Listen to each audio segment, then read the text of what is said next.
Pascal will start a production company that will launch in May 2015.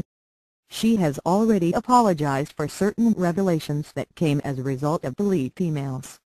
Last month, Sony condemned the vicious attack, which led it to suspend the release of the film The Interview. "I have spent almost my entire professional life at Sony Pictures and I am energized to be starting this new chapter based at the company I call home," said Ms Pascal in a statement.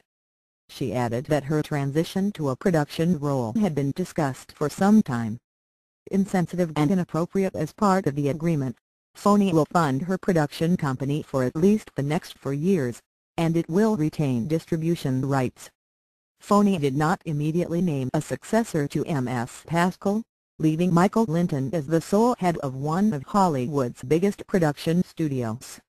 Ms Pascal was one of the highest-profile Sony names whose emails were leaked as part of the hack. She reportedly commented on the viewing habits of President Barack Obama in a derogatory manner in an email to producer Scott Rudin.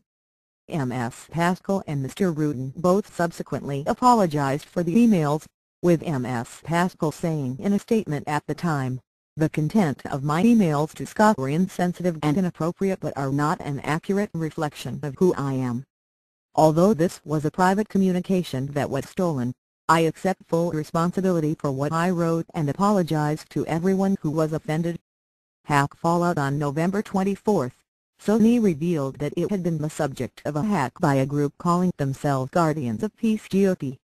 GOP was later traced back to North Korea, who U.S. authorities believe instituted the attack in retaliation for Sony's decision to produce The Interview, in which North Korea's leader Kim Jong-un is killed.